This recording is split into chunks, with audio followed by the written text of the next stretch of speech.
how you doing? Long story short, Rick and I recorded a show all about the big storm and flooding in your basements and stuff. And then, of course, I left the file up at the little house in the woods. So it's an Eric Walken talk because I wanted to get another show out for you. And I've got my, this is a Zoom H1 microphone recorder, which is fantastic. They think they still sell it. And it has what's called a dead cat on it, which is that when you see a video crew and the person with the boom mic has this furry stuff on it, that's what that's called. Sometimes called a blimp, perhaps, but so it looks like I'm holding a Smurf. It looks like I'm talking into a Smurf.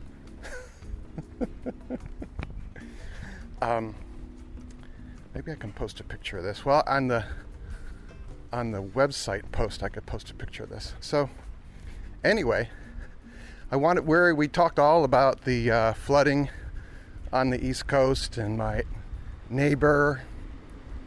Oh, and here goes my voice. Great. My neighbor's basement being flooded and how I helped.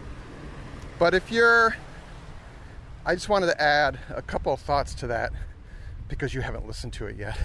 But if you live in an urban area and your roof drains are tied into your sanitary sewer, you should make sure that thing is snaked once a year.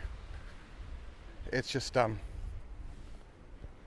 it's still raining out, so there aren't a lot of neighbors out. I usually say hello to everyone. But you can prevent a lot of calamity by having your drain. At least here we call it getting your drains snaked, and they come with a. How you doing, Boo? How you doing? A little German Shepherd pup.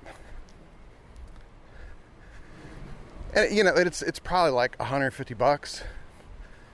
And if it's a company you're hiring, like Roto-Rooter, you should tip the crew because, they're not pocketing the $150. So tipping works. It makes everyone happy. But yeah, the more you can prep for that storm, the better. And actually today we're having rain again. This is 5 days after the big storm. And we were already like, oh, how much rain are we going to get? I have some plastic over the back bulkhead. It's pretty waterproof, but still, this one sheet of plastic over the back bulkhead really helped with the rain. And also make sure that your roof gutters are clean.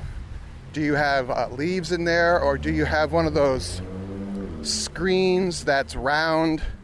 It looks like the nose cone to a rocket or something, and it sticks in the downspout where it ties into the lateral gutter. Even better, buy the leafless gutters. We invested in those in the little house upstate. I have a really simple, it's a single chimney colonial, and it's a small house, so I just have 2 straight runs. There's no elbows, there's no angles. And it was $600 for the local gutter guy. It wasn't through a chain. It wasn't one of these, these advertisements you see on the internet or that if you ever watch television anymore. But I don't have to clean my gutters anymore. And anything I can do to stay off a ladder, well, that's just a plus in my department. It's $600. What's the cost of going to the emergency room when you wrench your ankle? Or the tibia of your leg is sticking out the side because you fell off the ladder. Anyway, leak-free gutters, definitely worth it. What was interesting is the guy came out. People don't know how to stop at stop signs around here. The rain gutter guy, he's like, I'm going to drive by your house and see what kind of trees are in your yard, and then I'll figure out what kind of gutter screening I'm going to put in there. So I thought that was very interesting. I'm waving to my neighbor and she doesn't see me. So, and she's going to look at me going, what is that guy doing talking into a Smurf? But that's okay. Good morning. How you doing? I'm recording my podcast. It looks like I'm talking into a Smurf. It does look like that. Hello. Do you want to be on my podcast? What's that? It's my little recorder, and I'm making a show for my podcast. Really? Yeah. So what can I say? You're gonna say hello, and I'm gonna order tea. Okay. Hello. So you want a hot tea, right? A large Earl Grey. Sí, el Grey, por favor. Toma. I forgot to bring my cup. That's okay. That's all? El Grey? Yeah, the boss is at work, so. Oh, okay. You know, now we are opening at 7. Yes, we came the other day. Okay, With great. Herman. Perfect. You want it black, right? I want a glug of milk. Okay. Are you telling her politely in Spanish that I'm very high maintenance? Sí. I'm one of the problem customers? Yes. I told her this morning, like, sometimes someone is going to ask you for a glove. A gold, that. Oh, I need more. Oh, here's the other dollar. Here you go. Put that in your tip jar. Okay, thank you so much. All right, I'll see you later. See you later. Thank Bye. you. Thank you. Wasn't that fun? I know having to listen to it might sound a little weird. But yeah, that's Patricia. She and her brother Herman own the little coffee cafe. It's raining harder now. And I have a hot cup of tea in my hand. Both the little tables were occupied at the under the awning. If it's not raining, they have tables on the sidewalk as well, which you usually have to get a permit for, but because of the pandemic, they loosened a lot of rules for food establishments. Maybe they do this in other towns as well, but they took up some commercial street parking, the metered parking on a retail avenue, and the restaurants built these outdoor cabanas. Some of them looked great, some of them look awful, but the carpentry skills vary greatly. But anyway, they are now, because people are going back to work in their offices, they are opening earlier, and the camera operator is one of them. She is at work today, and the Labradors are not quite used to that. So I went and checked on our now it's one beehive. Give you a little beehive update from the community garden. We had 2 hives, and one of the hives went queenless at the end of August. And at that point, you're like, do I buy a queen, which is about $75, or do I combine it with the other hive? And we opted to combine the hives to go into winter, because if you buy a queen, you already have a lag of what we discovered it. The queen probably died a week and a half ago, and you have to build the hive back up, and then you have to get them to take on a bunch of sugar syrup, and so combining them is a smarter move.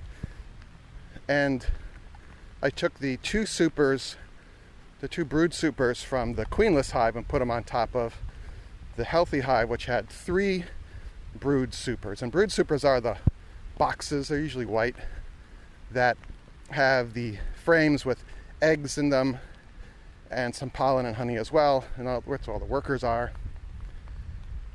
So now I have this hive that is 5 boxes tall, 5 supers tall, and you don't want that going into winter. You want a compact hive that has plenty of food in it, but also the bees don't have to crawl around a lot to get to that food. They don't have to they're not trying to heat the whole hive, but a more compact hive allows them to conserve their heat. There you go. So we can't have a 5 super hive going into winter, and we're going to be feeding them sugar syrup this fall, and you want to give them ample time to pull that syrup down, put it into the comb, dry it out if possible. So I thought, I'll just the combine is done. The 2 top supers are going to be empty, just a bunch of worker bees, and I can smoke them down. So I opened up the top and pulled out. You always pull out an end frame first, and then you work your way in toward the center, because you don't want to damn it. If the queen is in that one, you can kill her by pulling her frame out. And what do you know? The queen was in the top super. She like scrambled all the way up through. You put newspaper between the 2 hives when you stack them to allow them to be introduced very slowly. Well, they chewed through that newspaper in no time, which is fine. But now I've got brood and probably the queen in the top box, and I want her in the bottom 3. So I didn't quite know what to do. So I just closed the hive back up, and I emailed some other beekeepers in Brooklyn here, and I didn't hear back. I think what I'm going to do is just smoke that top super pretty proactively, that's a polite word, and drive the workers, and if the queen is up there, down into the lower boxes, and then put the inner cover between supers 4 and 5. And that will keep the queen from going back up there, but some nurse bees will go up there and tend to the eggs that are hatching. So, and then I'll have to do that again for the 4th box, and we'll be down. But it's just I got back into beekeeping and I thought I would have my act together, and I don't.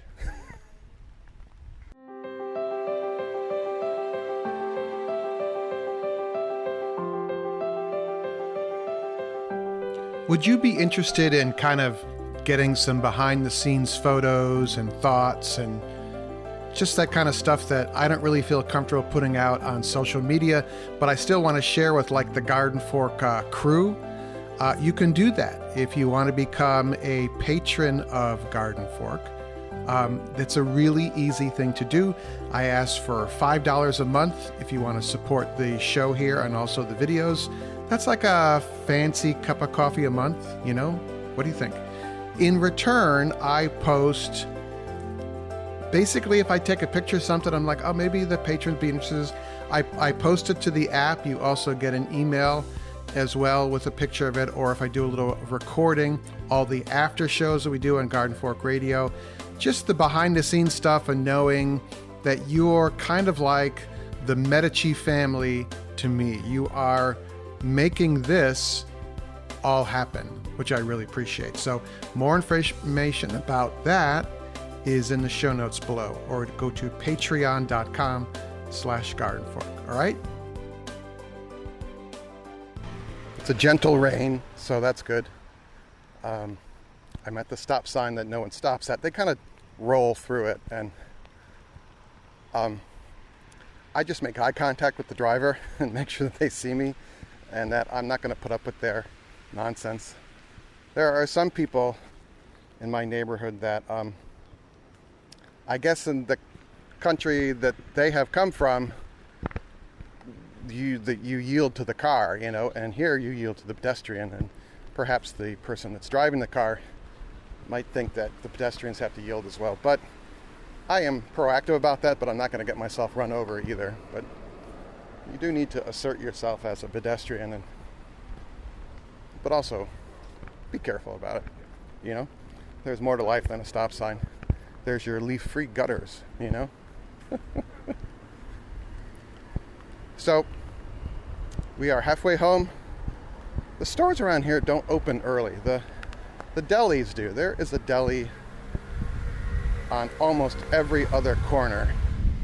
So if you need some milk, you can just hop into one of them and grab some milk, which is what I need. We have oat milk at home, but I like regular milk in my tea. Of course you knew that, right? Listen to this thing.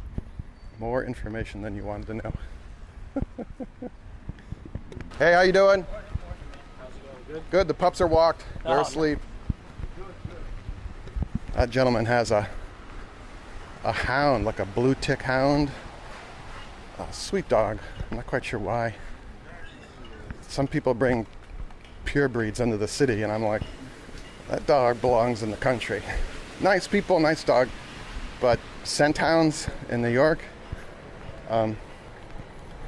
you know. Oh, here's my electrician. He's not waving to me. Oh well, I'm not crushed. Another stop sign. Double parked truck. Very quiet. Very quiet. This is a Thursday.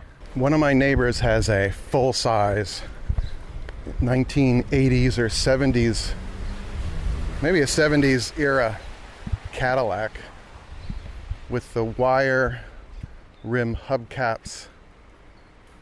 It's a two-door, so maybe that's the Coupe de Ville, and it has the vinyl on half of the roof.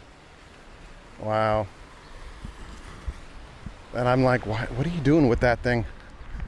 I would not park that on the street. I mean, I just know my car's going to get banged up. You just have to kind of accept that.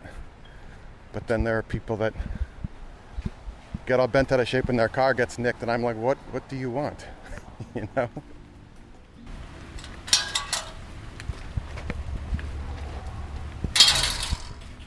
All right, home.